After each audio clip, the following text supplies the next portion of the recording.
On the world news tonight, first, the headlines.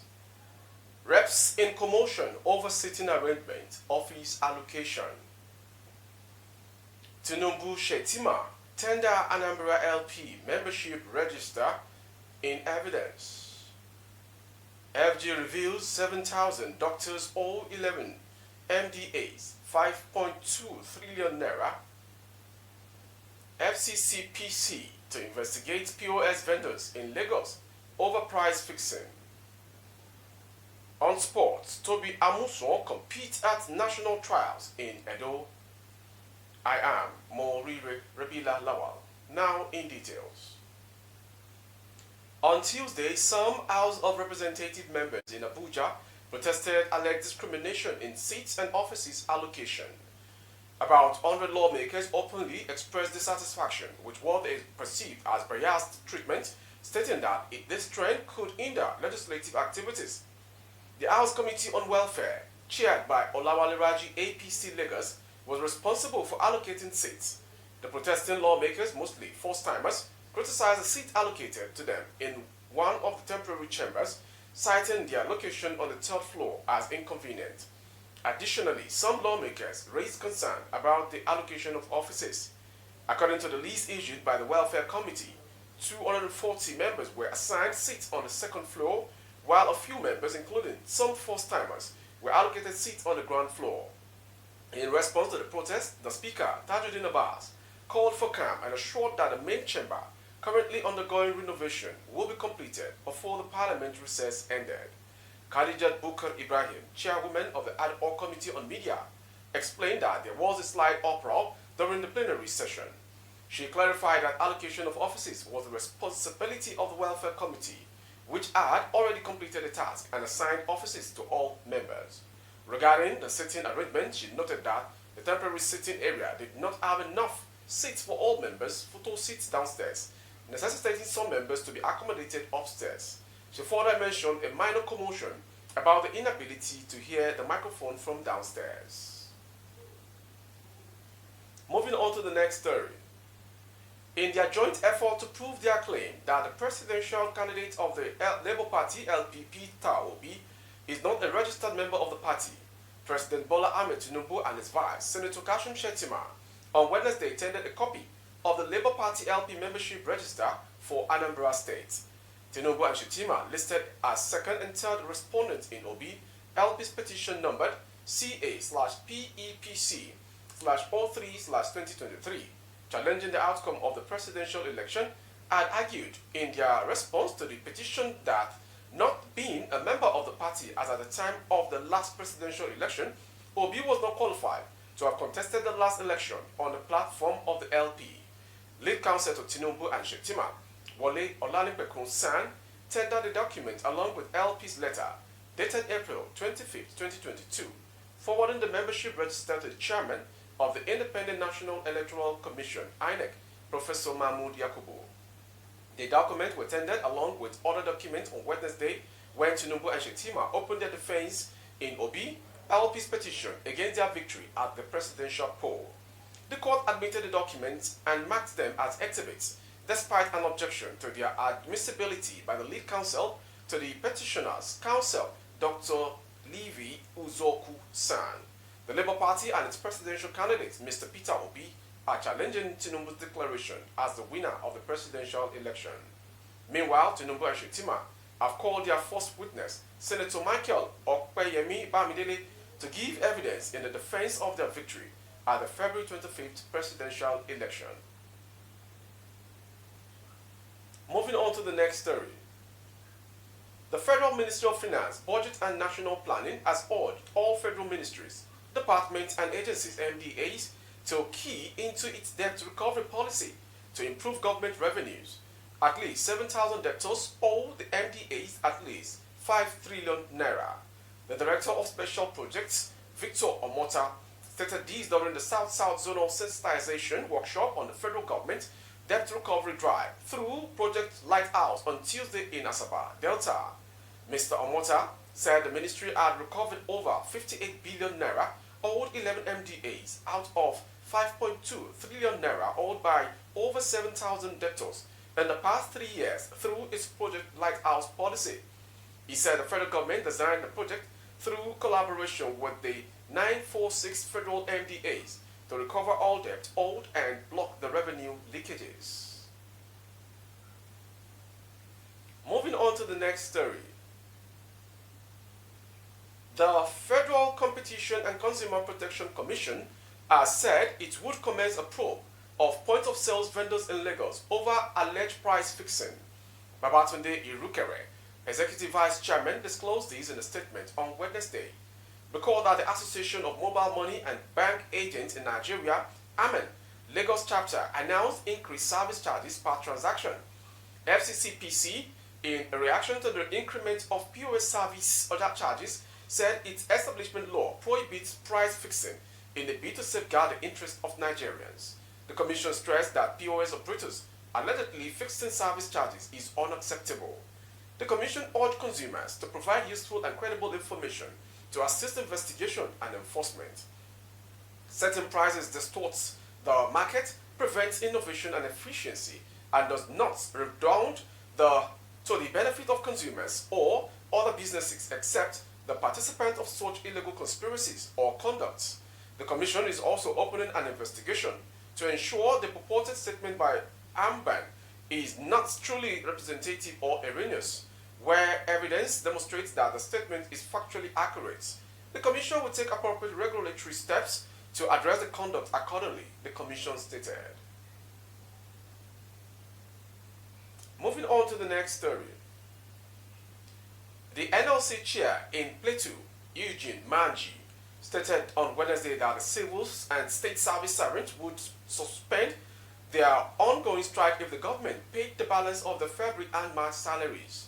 Plateau civil servants embarked on an indefinite strike on May 11th after the government failed to meet their demands, including payment of salaries and other entitlements. We asked the administration of the former governor to pay civil servants that were yet to collect their February salaries and to pay March salary arrears, but it did not, he said. Mr. Manji explained that the new administration had asked for time to consider their demands and eventually agreed to pay only after verifying the strength of the civil service staff. Mr. Manji explained that the Plateau government promised that the verification would hold concurrently with payment. He said he was also aware that the House of Assembly approved Governor Caleb Mutfwang's request to secure a facility and clear the backlog of salaries. From Plateau, we go to the next story. The leader of the Pan-Yoruba Socio-Cultural Organization, Afenifere, Ayo Adebanjo, has warned Governor Makinde of Oyo State not to interfere in the reported tussle between him and his predecessor, Ruben Fasoroti.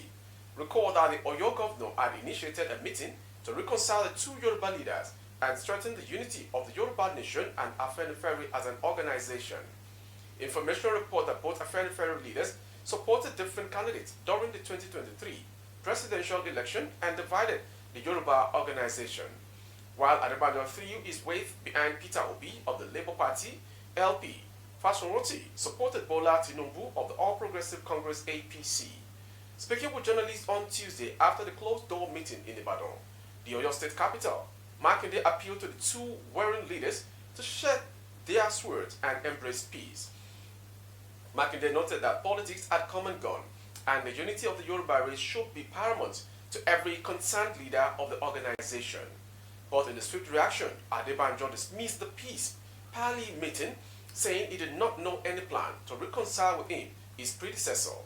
The Afenifere leader added that he has no score to settle with Fasoroti, adding that the governor should not be the one of those who want to split the organization. Adebanjo also warned Governor Makinde not to stay off issues he does not know. And to the next story from the southeast. Alo Ejimako, the special counsel to Nnamdi Kanu, leader of the indigenous people of Biafra, IPOB, on Wednesday said the self-determination was not against President Bola Tinubu. Ejimako said Kanu's self-determination was against the Nigerian state and not Tinubu. In a tweet, Ejimako noted that former President Muhammadu Buhari took the self-determination personally by opting to kill and rendition for it.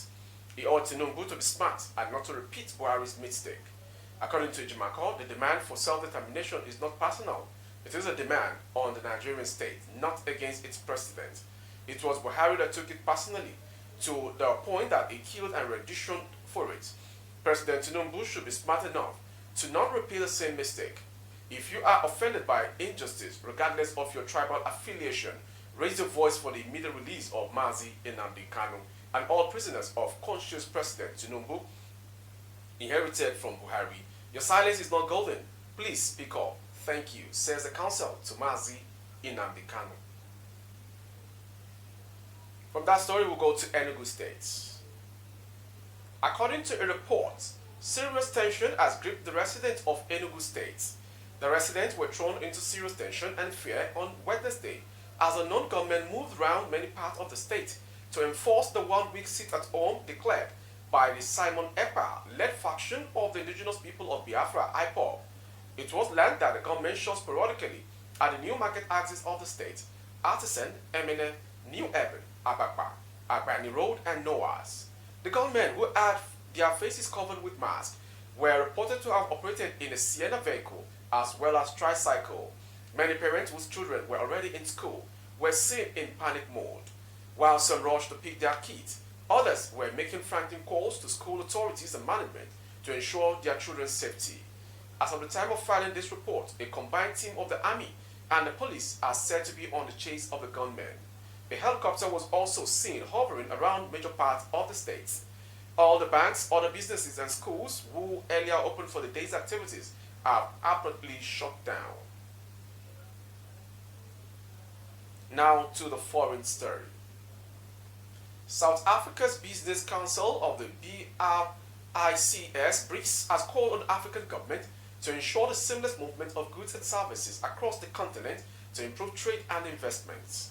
To improve trade and investment in Africa, enabling easier mobility between business communities is important, stated the council chairman, Busi Mabuza. She made a call at a business roundtable and dialogue session organized by the South African Consulate General in Lagos and Brown, South Africa. BRICS is the regional economies of Brazil, Russia, India, China, and South Africa. Ms. Mabuza said peculiar visa regimes of each African country should be reviewed to encourage Africans to travel across the continent unimpeded. She stressed that Africans must realize that trade could improve only when there were interactions. And to the last story for the world news. World champion and world record holder Toby Amuson is in Benin City, Edo State, competing in the national trials for the 2023 World Championship to be held in Budapest, Hungary. Fresh off a 100-meter hurdle win at the 2023 Diamond League Athletics Series in Stockholm, Sweden last Sunday, Amuson made the revolution on her Facebook page on Wednesday. In one post, she said, "Guess who is in Benin City, Edo State for the Nigerian national trials ahead of the World Championship in Budapest." In another post, the record holder said, "I'm thrilled to announce that I'll be competing this morning at the Nigerian national trials at 9:40 a.m., which has already been done in the 100-meter hurdle semi-final at the Samuel Obomide Stadium, Benin City, Edo State." That sports story ends the world news this hour. Before we go, some headlines. Reps in commotion over sitting arrangements, allocation of office. Tinubu, Shetima tender Anambra LP membership register in evidence in Obi.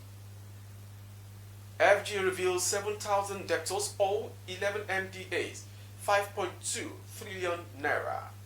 And on sports, Toby Amuson competes at national trials in Edo State this morning.